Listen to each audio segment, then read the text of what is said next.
नमस्कार. आपण आत्ताच न्यूज यात्रा पाहायला सुरुवात केलेली आहे. दिल्लीच्या जंतर मंतरवर पुन्हा एकदा एक नवं वादळ येणार आहे. अर्थातच तो दिवस आहे 6 जूनचा. 6 जून रोजी कॉकरोच जनता पार्टीचे अभिजित दिपके यांचं सकाळी 8 वाजता दिल्लीच्या विमानतळावर आगमन होणार आहे. आणि त्यासाठी भारतातील शिकले सवरलेला तरुण प्रचंड मोठ्या उत्साहाने तयार झालेला आहे. शिक्षण मंत्री धर्मेंद्र प्रधान यांचा राजीनामा घ्यावा या मागणीसाठी अर्थातच कॉकरोच जनता पार्टी जंतर मंतरवर आंदोलन सुरू करणार आहे.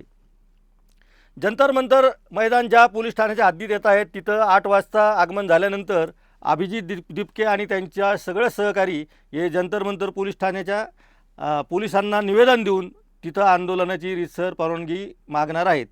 पोलीस त्यांना परवानगी देतात का, अभिजित दिपकेंना अटक केली जाते का, याकडे संपूर्ण देशाचं लक्ष लागलेले आहे.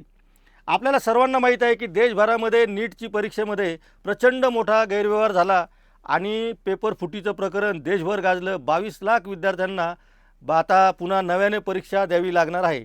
आणि हाच मुद्दा पकडून शिक्षण मंत्री धर्मेंद्र प्रधान यांचा राजीनामा घ्यावा ही मागणी करत कॉकरोच जनता पार्टीने भारतीय जनता पक्षाच्या मनामध्ये धडकी भरवलेली आहे.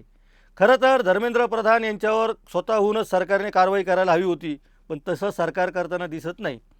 कॉकरोच जनता पार्टीचं पुढं काय होणार? कॉकरोच जनता पार्टी राजकारणात उतरणार का? कॉकरोच जनता पार्टीला राजकीय पक्ष म्हणून मान्यता मिळणार का? असे अनेक प्रश्न सध्या लोकांच्या समोर आहे. पण या सगळ्या प्रश्नांकडं सध्या तरी कॉकरोच जनता पार्टीने व्यवस्थितपणे दुर्लक्ष करत आपला अजेंडा जो आहे तो मुख्य अजेंडा आत्ता असा आहे की विद्यार्थ्यांना न्याय मिळवून दिला पाहिजे.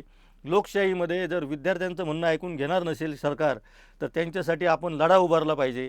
हा मुद्दा त्यांनी ऐरणीवर आणला आहे आणि त्यासाठीच पहिल्यांदाच कॉकरोच जनता पार्टी दिल्लीच्या जंतर मंतरवर धडकणार आहे. आपल्याला आठवत असेल की 2014च्या आधी जेव्हा नरेंद्र मोदींचं सरकार अस्तित्वात नव्हतं त्यावेळी अण्णा हजारेंच्या नेतृत्वाखाली दिल्लीच्या जंतर मंतरवर प्रचंड मोठं आंदोलन झालं होतं. अरविंद केजरीवाल यांच्यासारखे नेते त्या आंदोलनाने घडवले. या आंदोलनामध्ये किरण बेदी, आशुतोष सारखे पत्रकार आणि मनीष सिसोदिया सारखा एक नेता आणि अनेक जण या सगळ्या आंदोलनाने पुढं आले आहे. त्याचाच आता परिपाठ पुन्हा एकदा जंतर मंतरवर होतो का हे आता आपल्याला बघायचं आहे. जंतर मंतरचं आंदोलन हे सर्व राजकीय पक्षांच्या कार्यकर्त्यांसाठी खुलं आहे हे सुद्धा लक्षात घ्या.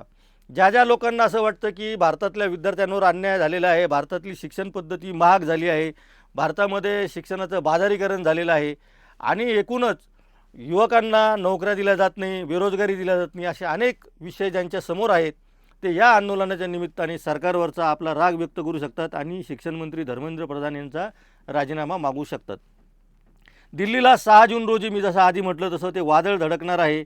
या वादळाचा तडाखा धर्मेंद्र प्रधानांना बसणार आहे, तसंच तो भारतीय जनता पक्षाला सुद्धा बसणार आहे. अर्थातच या सगळ्या आंदोलनाचं मुख्य आकर्षण असणार आहे ते ज्येष्ठ वैज्ञानिक सोनम वांगचुक हे. सोनम वांगचुक यांना ज्या पद्धतीनं अटक करण्यात आली होती त्याविषयी सुद्धा युवकांच्या मनामध्ये प्रचंड मोठा राग आहे. वेगवेगळ्या पक्षाच्या लोकांनीसुद्धा त्याचा निषेध केलेला आहे. त्यामुळं सोनम वांगचुक या आंदोलनामध्ये सहभागी झाले तर या आंदोलनाला एक वेगळं वळण आणि चांगलं वळण लागेल अशी शक्यता नाकारता येत नाही. आपल्याला बघायचं आहे 6 जून रोजी नेमकं काय होतं आहे. अभिजित दिपकेंना जर अटक झाली तर ती कोणत्या गुन्ह्याच्या खाली अटक करणार? कारण अभिजित दिपकेने प्रचंड प्रमाणामध्ये लोकप्रियता त्यांना मिळालेली आहे. त्यांचे 22 कोटी फॉलोअर झालेले आहेत. त्यामुळं आता 2 कोटी 22 लाख इतके त्यांचे फॉलोअर झालेले आहेत.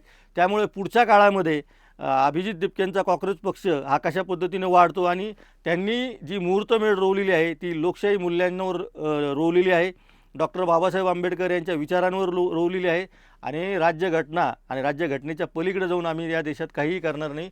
राज्यघटनेच्या नुसार आम्हाला जो लोकशाहीने अधिकार दिलेला आहे त्या लोकशाही मार्गाने आम्ही अहिंसक पद्धतीने आंदोलन करणार आहोत असं अभिजित दिपके यांनी जाहीर केलेलं आहे. त्यामुळं अहिंसक आंदोलन करण्याला सरकार बंदी घालू शकत नाही असं अभिजित दिपकेंचं आणि कॉकरोच जनता पार्टीचं म्हणणं आहे. अभिजित दिपकेंना आता मोठा प्रतिसाद या मिळतो आहे कारण ज्या पद्धतीने नीटच्या परीक्षेचा घोळ झालेला आहे त्याच्यामध्ये जी याचिका कॉकरोच जनता पार्टीने दाखल केलेली आहे त्याच्यामध्ये 8 लाखाहून अधिक जणांनी सह्या केलेल्या आहे. हे लक्षात घ्या. 8 लाख जण या देशाच्या पंतप्रधानाला विचारत आहे की तुम्ही धर्मेंद्र प्रधान यांचा राजीनामा का घेत नाही. आणि आता हे प्रकरण मोदींच्या प्रचंड अंगलट येणार आहे. धर्मेंद्र प्रधानांचा राजीनामा होईपर्यंत हे आंदोलन सुरू राहणार आहे का? 6 जूननंतर भारतामध्ये एक नवीन वादळ आपण येणार आहे असं म्हटलेलं आहे. ते वादळ नेमकं कोणत्या दिशेने जाणार आहे? अभिजित दिपकेंचा पक्ष राजकारणात प्रवेश करणार आहे का? आणि 6 जून रोजी नेमकं भारतामध्ये एक नवं वादळ येऊन ही सगळी राजकारणाची पोत बदलणार आहे का? हे आपल्याला बघायचं आहे. त्यामुळे आपण पाहत राहा न्यूज यात्रा. हे आहे आपलं चॅनल.